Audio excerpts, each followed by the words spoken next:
Hi friends. Today I wanted to talk a little bit about white space, and I thought, practicing something like this, these little daisies, might at least help you start getting used to leaving that white space. Um, I know it's a hard concept. I think growing up as a child, we color everything in. So we just grow up wanting to cover everything, every inch of a drawing. I know when I was teaching kids for a while watercolors, they would always fill in every single little area in their color books or in a drawing I might have done for them to paint. And I think we just carried that over, and it's just not intuitive for us to leave white space. So I thought it might be fun today to practice getting used to leaving some of this white space. So we're just going to paint these three little daisies. And I'm going to start with the center of these flowers. I'm using, by the way, Arches 140 pound cold press paper. And I'm using my Winsor Newton 8 round velvet touch brush, which I pretty much always use. And I'm going to start the middle of these flowers with some of this burnt sienna. Really doesn't matter, we're just playing today. Let me get some more of that burnt sienna on my brush. There we go. And that's what we're going to put in the middle of these little daisy flowers. So I'll show you what I'm going to do. I'm going to just make some dots here. I've got quite a bit of paint on my brush. And then what I'm going to do is rinse my brush, just kind of dab it off, and I'm going to pick up some yellow. Okay. And that's Cad yellow, that's Winsor Newton. I don't quite want it to be that bright, so I'm just going to water it down a little bit and make it like this tea consistency. I want it to be somewhat transparent. And then I'm going to go in and point the tip of my brush towards the middle of my flower, as I always share. And when I touch with the tip, holding my brush in this direction, I'm pointing the end of my brush in the direction I want the petal to go, and pointing the tip of my brush towards the center of my flower. So when I touch in here, it's going to bleed. Point, and then I'm just going to press out. And then this is what I want you to practice. Now I want you to be taking the point of your brush and just kind of doing this type of thing, creating some lines like that. Okay, so you've got this white space. I'm going to do that again. So point, press, and then kind of drawing, but leaving a lot of white space in the middle. So you're just using the tip of your brush, point, and then just kind of practicing using these lines to create the petals. Point, press, and then very light pressure. I'm just going around the center, turning my paper. You get a little more yellow, and very light pressure with my brush. So pointing towards the middle of the flower, pulling up, and then just drawing in, but practicing leaving that white space. Keep going around, twisting my paper. I'm probably going to have room for two more. So pointing towards the middle, and then just drawing in that petal, but practicing leaving that white space. Okay. And last one, point. And just using my brush and pointing, using that point, and just like this.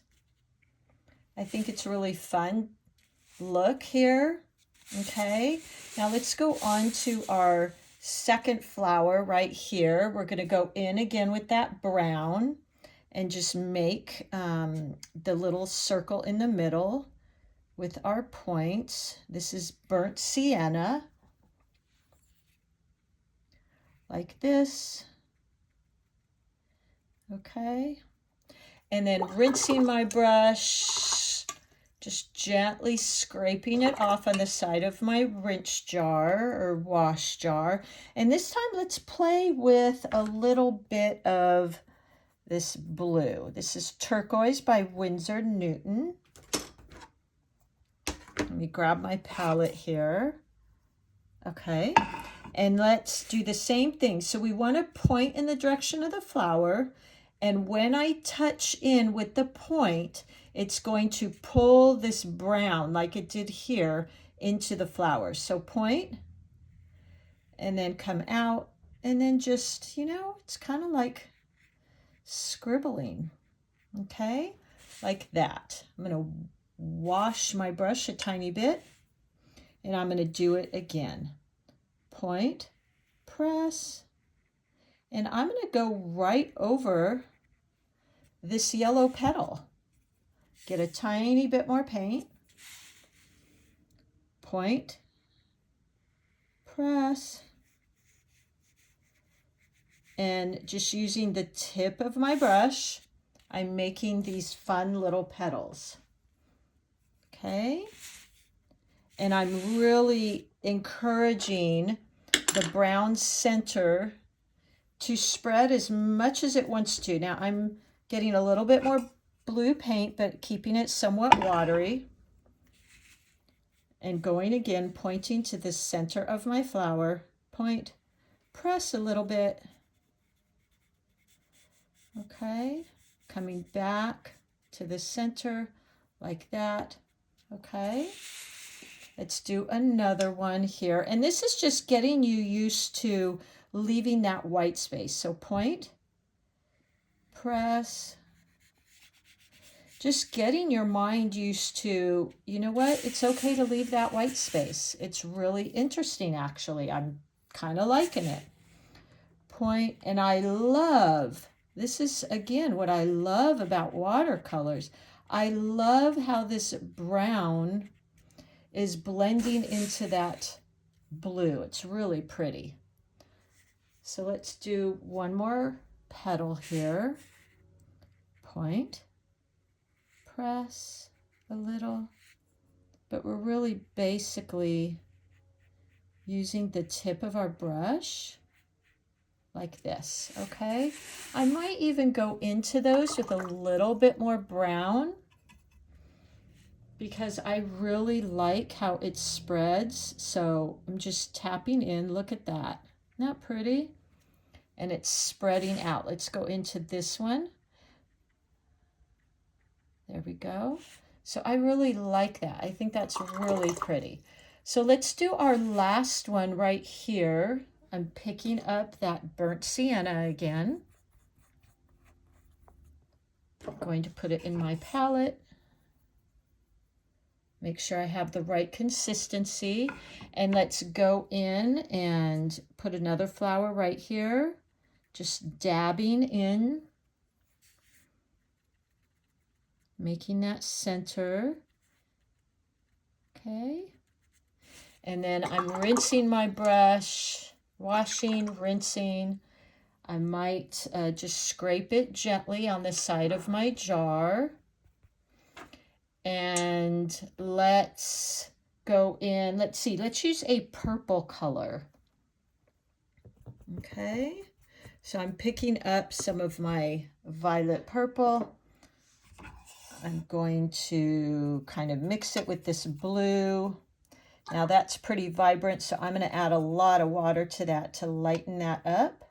Okay, and then let's do the same thing. We're pointing all of our tips towards the center.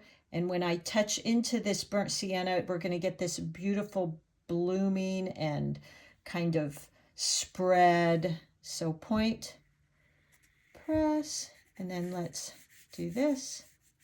Getting used to playing with the tip of that brush. I'm going to water that down just a tiny bit. Point, press, like this. Okay. Just like so. Now I was kind of trying to get some different shaped petals, so this one's a little thicker. Now I want to make sure this one points towards the middle. Grab some of that brown and bring it up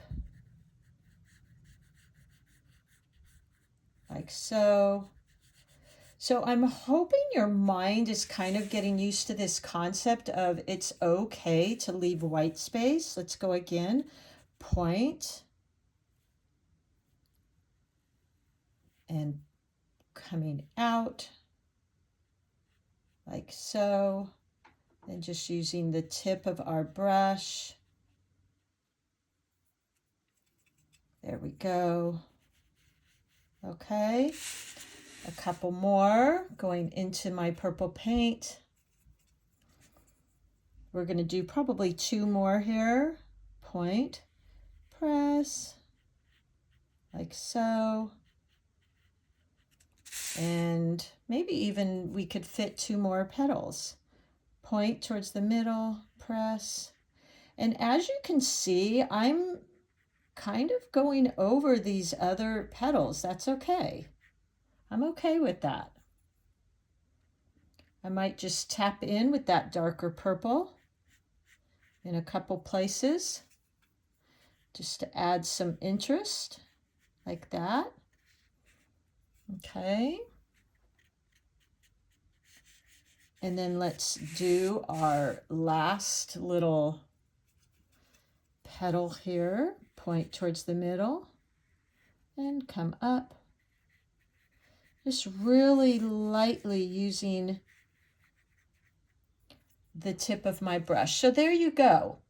I'm going to, let's see, we could always kind of add in, although I think those are dry, I could go in here with maybe a tiny bit of orange just to maybe play a little bit. So this is my cad orange, and maybe just using the tip of my brush, doing something like this. If I really wanted more of that, that's kind of adds some interest there. I love how this blended right here. I think that's pretty, and I'm really liking going back and adding some of this orange in here. Just lightly with my brush and almost flicking like so. I think that's really pretty. I might go in here and get a little darker version of that turquoise, which is just a darker value. So I'm using more paint versus water. And that gives me a darker value of that color. And then just to add some interest, go in and just kind of flick some of these little lines. Just using the point of my brush, like so. It's just kind of fun. Okay, we're just playing here. There we go. Okay, I think I kind of like that. And I think that's a really fun way to practice keeping those white spaces. I'm going to go in and add just a few leaves. Here we go. So let's just maybe add one here. Point, press, like that. Point, press, a little one, kind of like that. And let's maybe add one in here. Point, point press. There we go, point press, something like that. Just adding them in kind of as I work. I tend to go in those shapes of 3. Point press, like that. Maybe a little one there. You could even add in a really dark one in the middle there, just for some interest. Point press, something like that. Okay. You could add in one more up there. Woo! Whoops. But what I really wanted to introduce you here though to is this process of feeling comfortable leaving these white spaces, because when you can train your eye to kind of do that, it's really going to open you up to some nice little interest in your flowers. I think what I will do right now is even go back in with my, let's mix a Payne's Gray, which is a little bit bluish color of the black. I like it. It's not quite so harsh. And I'm mixing it with my sepia, and I think I'll go right in the very middle and just dab in. Okay, just like that. I think that's really pretty. Into this one as well. So I hope you'll play with this, because I think it could be a really good way to get your eye used to playing with some of that white space. Okay, and I think that's it. Have fun. That's always my main goal in sharing with you, is that you have fun, you have your own unique expression of how you paint, and I will see you soon. Thank you so much. Bye-bye.